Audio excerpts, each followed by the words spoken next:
Hal ini lebih lanjut dari sisi medis khususnya pada anak. Kita sudah terhubung dengan dokter spesialis anak, ada Dr. Andrew Renato Navarin yang sudah bergabung bersama kita. Selamat siang, dokter. Selamat siang.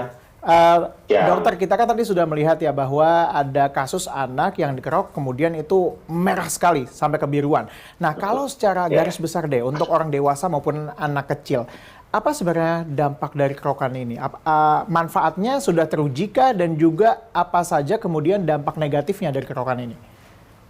Oke, jadi sebenarnya kerokan ini kan pengobatan tradisional ya, jadi nggak masuk ke pengobatan yang secara saintifik atau yang dari ilmu kedokteran sekarang. Jadi mungkin kalau untuk bidangnya beda ya, tapi kalau dari sisi kedokteran, kerokan ini sebenarnya sih ya sebenarnya dia trauma ya pada kulit, terus menimbulkan perdarahan bawah kulit seperti yang bisa kita lihat ya di foto-foto. Dan memang kalau kerokan itu katanya harus dikerok sampai merah. Nah, sebenarnya merah itu perdarahan sama seperti kalau kita mengalami benturan atau jatuh, kan ada perdarahan bawah kulit ya, seperti itu. Sebenarnya dari sisi medis sih, ya ini bukan termasuk salah satu pengobatan yang kita gunakan. Gitu. Secara saintifik bahwa kalau dulu kita selalu bilangnya kalau dikerok semakin merah itu berarti anginnya itu semakin banyak dan semakin keluar begitu ya. Tapi kalau secara sisi medis tadi Anda katakan bahwa ini merupakan trauma ya karena dikerok jadi merah begitu. Tapi kalau untuk anak, apakah ini aman dokter?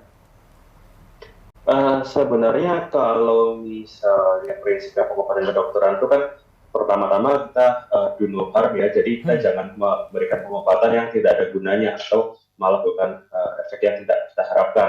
Bahkan obat demam yang biasa kita minum aja, itu sebenarnya efek sampingnya kalau kita baca banyak. Tapi kalau kita minum nggak ada alasan apa-apa kita minum, itu sebenarnya salah. Ya.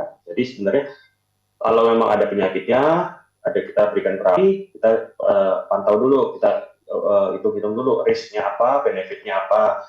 Kalau memang oke dan disetujui, baru kita lanjut. Nah, kalau pada kerokan ini sebenarnya kan istilahnya terapi tradisional sejuta keluhan ya. Jadi ada keluhan kembung, ada keluhan nggak enak badan, capek-capek, semuanya dikerok.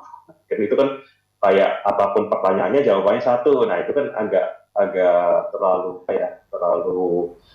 ya mengenai itu ya, jadi dengan kerokan langsung bisa sembuh semua penyakitnya. Jadi kalau dari sisi kedokteran kita cari dulu penyakitnya apa nih, baru kita obatnya spesifik. Gitu. Nggak bisa satu kerokan sembuh semua kalau itu anak-anak. Kalau kondisi kulit anak, kita kan tentu bisa membedakan lah ya, kalau kondisi kulit orang dewasa mungkin sudah lebih tebal daripada anak. Tapi dampak terburuknya apa sih dok kalau misalnya kerokan ini diaplikasikan gitu kepada anak-anak? Dan kalau sini kan ada anak yang 13 bulan ya, setahunan lebih lah. Sebenarnya itu kayak trauma ya, kan kayak dia digosok-gosok untuk perdarahan bawah kulit, terus ya bisa luka goresan atau luka berdarah, bisa juga anaknya takut ya. Sebenarnya ya kalau nggak ada gunanya ya kita nggak pernah menyaranin. Makanya kalau tanya masuk angin gitu, ada pasien datang bilang masuk angin, saya tanya spesifik yang dirasakan apa dulu sebenarnya. Jadi sebenarnya ya masuk angin itu nggak ada diagnosa medisnya sebenarnya. Jadi kalau nggak ada diagnosa medis ya terapinya bukan ini gitu. Oke, ini kalau untuk anak kan banyak juga yang mengaplikasikan dengan bawang merah ya kalau tidak salah ya dok ya. Bawang itu merah juga sangat umum. Apakah ini dianggap lebih aman dibandingkan kerokan dengan koin? Dan juga kalau misalnya bawang merah mungkin kita bisa melihat bahwa itu akan lebih menghangatkan lah ya.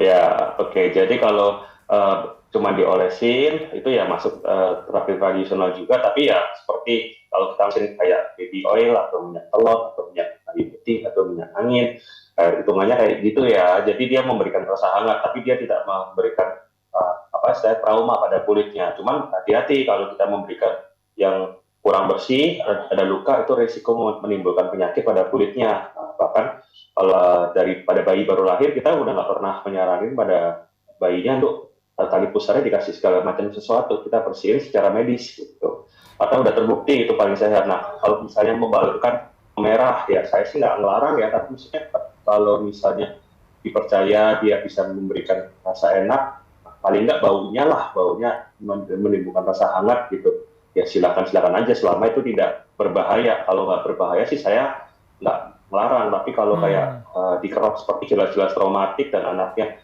kesakitan dan kulitnya merah, ya saya sih kurang setuju gitu sih. Oke, artinya bahwa dilihat-lihat juga lah ya kondisinya bagaimana. Dan juga tadi Anda katakan bahwa lebih baik dipijet lah ya dengan minyak telon ataupun dengan minyak yang yang diolesi dengan bawang merah begitu dok artinya?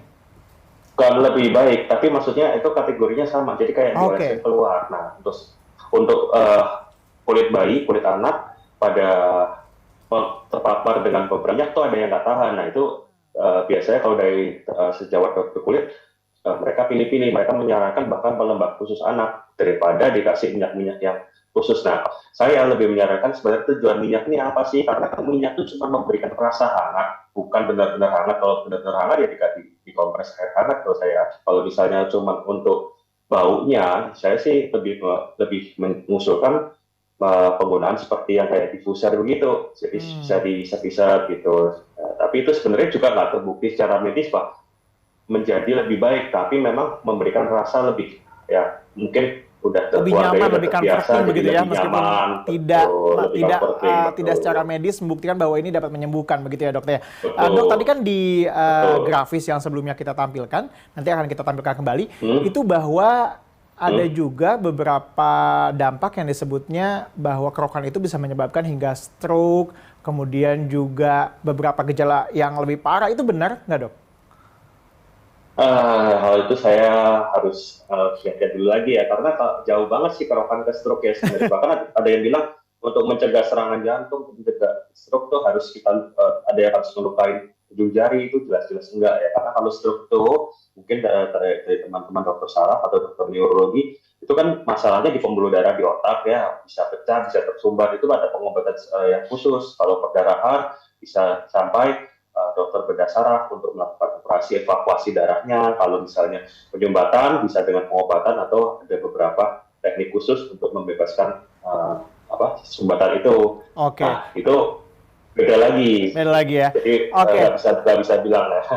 Dok, terakhir terkait dengan meskipun tadi Anda katakan bahwa secara medis sebenarnya nama masuk angin ini kan nggak ada lah ya, tapi secara umum kita orang Indonesia selalu menganggap bahwa oh kalau kembung masuk angin, kalau kita flu masuk angin, banyak lah yang diklasifikasikan sebagai masuk angin. Ya. Nah, kalau untuk anak sendiri, apa yang bisa kita lakukan ya ketika misalnya ada gejala quote unquote masuk angin pada anak, apa yang bisa kita lakukan di rumah? Jadi kembali lagi nih, sebenarnya kalau yang sesuatu yang nggak jelas atau yang salah diulang-ulang, lama-lama orang juga itu benar. Padahal sebenarnya kita juga nggak tahu sumbernya dari mana. Seperti simpelnya tadi nih kita sebut PIP sama flu, orang tuh mikir sama. Padahal sebenarnya itu dua hal yang berbeda. Itu satu ya. Kedua, masuk angin, jalannya apa dulu? Kalau perut kembung, ya saya sarannya paling gampang coba dikompres pakai air hangat, pakai kain, ya dikasih air hangat, tempel perutnya. Kalau dia sakit kepala, dilihat dulu sakit kepalanya kenapa, habis terbentur kah, atau lagi sedang pilek kah, atau memang sedang demam. Nah, pengobatannya ya dia lagi ke itu, ke penyebab utamanya. Jadi kalau misalnya masuk anginnya nggak jelas nih, misalnya kita habis kerja seharian, capek nih, wah angin nih, padahal sebenarnya mungkin nggak perlu ngapa-ngapain, cukup dengan istirahat, sudah seger lagi, gitu. Jadi Oke, harus jelas dulu nih apa yang dirasain kenapa gitu. Kita kan betul. bukan kita kan harus menggali ya kenapa, nggak bisa langsung oh semuanya masuk angin nih jawabannya, nggak gitu juga. Oke, dilihat dulu ya apa gejalanya, perut Ya, kembung kah, ya, pusing kalau kah, flu kah, begitu ya. Baru kemudian bisa ditentukan pengobatan apa yang paling tepat. Baik, betul. demikian.